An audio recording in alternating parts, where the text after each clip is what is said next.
नमस्कार, छत्तीसगढ़ तक में आपका स्वागत है। मैं हूं परमानंद जग। हमारे साथ राजनांदगांव लोकसभा के सांसद मौजूद हैं। आइए उनसे चर्चा करते हैं। जी, आगामी लोकसभा चुनाव आने वाला है, किस तरह की तैयारी है, किन मुद्दों का मतलब किन मुद्दे क्या होंगे? लोकसभा में तो केवल एक ही मुद्दा है और वो है मोदी जी के सम्माननीय प्रधानमंत्री जी के कार्यकाल की उपलब्धियां। और ये जो 5 साल का और दोनों मिलाकर के जो 10 साल का कार्यकाल है वो तो ऐतिहासिक है। राम जन्मभूमि में भव्य मंदिर का निर्माण से लेकर के धारा 370 खत्म करने का, सिटीजन अमेंडमेंट एक्ट में, और जिस प्रकार से आज जो हिंदुस्तान में ऐसे उन देशों को, लोगों को और फिर से भारत माता की धरती में आश्रय देने का काम, 3 तलाक समाप्त करने का काम, और इसके अलावा जितने भी हमारे मान बिंदु हैं उसकी रक्षा करने का काम, आईपीसी, सीआरपीसी और ऐसे गुलामी के काल 1860 से लेकर के जो धाराएं थी और ऐसे अनेक जो ये दर्शाता था कि हम गुलाम थे, तो ऐसे उन सब चिन्हों को भी समाप्त करने का काम और स्वाभिमान को जगाने का काम माननीय नरेंद्र मोदी जी ने किया है, जिसको जनता चाहती है कि एक बार फिर से माननीय मोदी जी को, भारतीय जनता पार्टी को और फिर से यहाँ शासन में जिता करके लाएंगे। सर, लोकसभा 2024 के लिए अपने टिकट के लिए कितना आश्वस्त हैं? मैं तो ये कहूँगा कि अपने कार्यों के आधार पर, और मुझे पूरा विश्वास है, और जो काम है कवर्धा, खैरागढ़, मानपुर मोहल्ला चौकी और राजनांदगांव जिले में, वो काम बोलते हैं। ऐसे कौन से बड़े काम किए हैं जो जनता आपको याद करेगी? सबसे बड़ा काम तो अभी रेलवे का है, जो ज्वाइंट एडवेंचर है, संयुक्त उपक्रम है, डोंगरगढ़ से लेकर के कटघोरा तक जो नई रेल लाइन है, हमारी सरकार ने शुरुआत किया था, किंतु कांग्रेस की भूपेश बघेल की सरकार ने उसमें अवरोध पैदा कर दिया था। फिर से हमारी डबल इंजन की सरकार अब 300 करोड़ रुपये उसके लिए बजट में भी प्रावधान रखे हैं।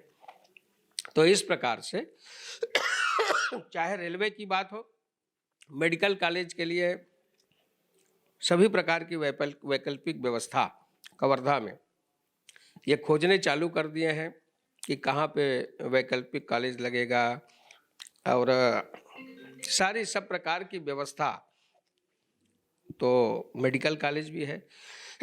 साथ ही साथ मैं कहूँगा कि हमारा हैदराबाद एक्सप्रेस में जो राजनांदगांव, डोंगरगांव यहाँ से गुजर रही है, तो इस प्रकार से, साथ ही साथ लांजी बालाघाट से गातापार, खैरागढ़ होते हुए और कुम्हारी होते हुए रायपुर को टच करेगी। इसके साथ साथ गढ़चिरौली के लिए तो ये 4,000 करोड़, 4,500 करोड़, और हमारा मुंगेली से लेकर के पौड़ी तक कवर्धा क्षेत्र में ये ऐतिहासिक है। और मैं कहना चाहूँगा कि हमेशा सड़कों से ही विकास आती है, सड़कों का जाल बिछ गया है।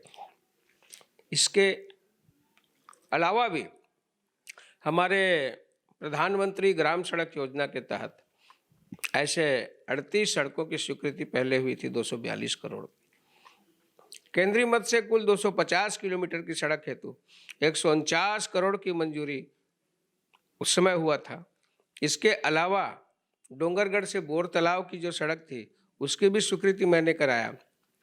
माता बमलेश्वरी के लिए प्रसाद योजना के अंतर्गत 43 करोड़ की राशि, जिसमें अनेक निर्माण काम हो रहे हैं। और भी मैं कहूँ, हमारा जिला आकांक्षी जिला है, अनेक अनेक काम इस आकांक्षी जिले में संपन्न हुए हैं। सोलर की लाइटें लगी है, आज लोग बड़े प्रसन्न हैं। साथ ही साथ हमारे क्षेत्र के नागरिकों को सुविधा के लिए और कोरोना काल में जो हमने काम किया है वो जनता के सामने है।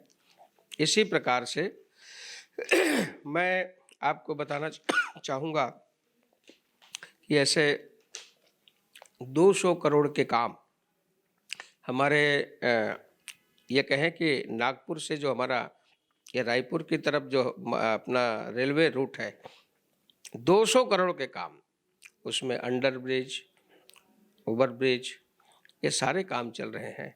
और ये खुशी की बात है, राजनांदगांव और डोंगरगढ़ दोनों में अमृत स्टेशन बनने वाला है। ये सौगात माननीय नरेंद्र मोदी जी का है, हम उनके प्रति आभारी हैं।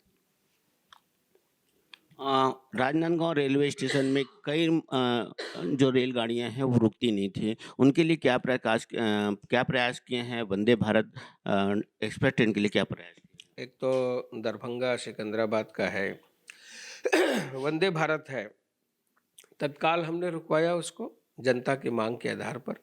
और भी 2 गाड़ियों की मांग जो है उसको भी हम आगे आने वाले समय में माननीय मंत्री जी से बात हो गई है, वो भी करवाएंगे। यहाँ बहुप्रतीक्षित गौरीनगर और स्टेशन पारा, ये दोनों अंडर ब्रिज, ये काम द्रुत गति से चालू है, जनता के लिए बहुत ही सहयोगी और उपयोगी होगा। जी, ऐसा कोई काम बच गया है जो 5 सालों में आप नहीं कर पाए हैं, जो आपको कोई मलाल है इसमें कि हम नहीं कर पाए हैं? चौथी लाइन भी ट्रेन की बिछने वाली है। मलाल तो मैं नहीं कहूँगा, काम आगे बढ़ा है। एक जो थोड़ा सा रुका हुआ है उसकी भी स्वीकृति माननीय गडकरी जी देंगे, मुझे पूरा विश्वास है। वो है कवर्धा से राजनांदगांव, ये जो नेशनल हाईवे है, ये बचा हुआ है, इसको कराना है। इस बार जीत के लिए क्या कहेंगे और कितनी मार्जिन से जीत सकते हैं? इस समय हम पिछले समय से 3 गुना ज़्यादा वोटों से भारतीय जनता पार्टी विजय प्राप्त करेगी, इसमें कहीं कोई दो मत नहीं है। आप अपने विपक्षी के रूप में किसे देखना पसंद करेंगे? मैं तो सुन रहा था कि विपक्षी के रूप में मुख्यमंत्री जी, पूर्व मुख्यमंत्री आ रहे हैं दुर्ग से यहाँ, तो यहाँ की जनता भी तैयार है कि आजमा ले। जी, आप लोकसभा में ओजस्वी भाषण के लिए जाने जाते हैं, किस तरह से वहाँ पे आपने मुद्दों को उठाया था आपने? जी, मैं अभी भगवान राम के ऊपर भी मुझे अवसर मिला, रेलवे के ऊपर बोलने के लिए अवसर मिला, महादेव ऐप सट्टा के ऊपर से सबसे पहले मैं 2023 में उठाया, उसके बाद उसमें जांच चालू हुई और पूरा प्रदेश जानता है कि कितना भ्रष्टाचार उसमें किया गया। उसी प्रकार से कोल के विषय में मैंने उठाया, शराब के विषय में जिस प्रकार से यहाँ भ्रष्टाचार किया गया वो भी मैंने उठाया। तो समय समय पर छत्तीसगढ़ के हित में, चाहे बस्तर में डीएम में भ्रष्टाचार हो और सर्वांगीण उन्नति के लिए जो जो हो सकते हैं, मैंने उठाने का प्रयास किया। राजनांदगांव में बेरोजगारी की बड़ी समस्या है। बीएनसी मिल हुआ करता था जिससे लोगों को रोजगार उपलब्ध होता था, वो बंद हो गई है। तो रोजगार के लिए, कोई उद्योग के लिए किस तरह प्रयास कर रहे हैं? माननीय मोदी जी की ही सरकार है जो लोकल वोकल की बात करती ही नहीं बल्कि काम की है इसमें। और सबसे ज़्यादा रोजगार स्वतंत्रता के बाद कभी कहीं मिला है तो अभी माननीय मोदी जी के शासनकाल में। आज आप देख रहे हैं अग्निवीर के नाम से तो चल ही रहा है नौजवानों की भर्ती। गांव गांव में लोन लेकर के काम करने वाले लोग, चाहे वो कियोस्क हो, हमारे इलेक्ट्रिक फिटिंग की बात हो, मोटर वेंडिंग की बात हो, मोटरसाइकिल बनाने की, तो सबको ट्रेनिंग देने का काम। विश्वकर्मा योजना के अंतर्गत ट्रेनिंग भी देना, किट देना और लोन देना, सबको रोजगार देने का काम माननीय प्रधानमंत्री जी कर रहे हैं। विधानसभा चुनाव में किसान बड़ा मुद्दा था। आपने अपने मैनिफेस्टो में 31 रुपये देने की बात भी की थी, घोषणा भी कर दिए हैं। समर्थन मूल्य की राशि भी आप दे चुके हैं किसानों को, लेकिन अंतर की राशि नहीं दे पाए हैं अभी तक के। तो ये चुनाव को प्रभावित करेगा? जनता जानती है, जनता का पूरा विश्वास है और उस पर बहुत जल्दी आने वाले समय में तो जनता ये जानती है कि मोदी की गारंटी, चाहे माताओं के लिए, महिलाओं के लिए मातृवंदन योजना, नवयुवकों के लिए, कारीगरों के लिए, किसानों के लिए, वनवासियों के लिए, सब क्षेत्र में सर्वस्पर्शी सर्वसमावेशी यदि किसी का काम है तो सम्माननीय देश के प्रधानमंत्री नरेंद्र मोदी जी का कार्य है। और जनता चाहती है कि इस बार नहीं बल्कि बार बार नरेंद्र मोदी जी की सरकार बने। मतदाताओं का आरोप है आप पर कि वो आपसे थोड़ा दूर रह पाए हैं, किसी प्रकार का समस्या निवारण शिविर या कैंप कार्यालय में ऐसा कोई शिविर नहीं लगाए हैं जिससे उनकी दूरियां बढ़ी है। इसको लेकर क्या कहेंगे? मेरा 5 साल का प्रवास, मतदाताओं के, जनता के बीच जाना और रहना, प्रोटोकॉल आप निकाल करके देख लें, 5 साल का डे टू डे मैं अपना निकलवाया कि मैं आखिर कितना किलोमीटर चला। आपको जानकर यह खुशी होगी मेरे क्षेत्रवासियों को, आज की तारीख में मैं 4,58,000 किलोमीटर चल चुका हूँ। अब जब गाड़ी ये चली है तो कहीं न कहीं तो मैं गया हूँ, और इसके लिए मैं नहीं कहता कि और किसी से आप तुलना कर लें, किंतु जब बात आती है तो आप औरों का भी निकाल के देख लें। तो मैं हमेशा जनता के बीच रहा हूँ और जो इस प्रकार की बात करते हैं वो जानते हैं, जनता जानती है।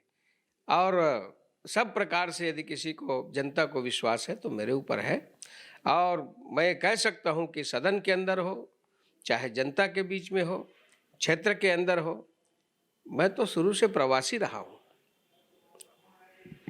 तो आप थे बात करने के लिए बहुत बहुत धन्यवाद। बहुत धन्यवाद, आपका मैं आभारी हूँ।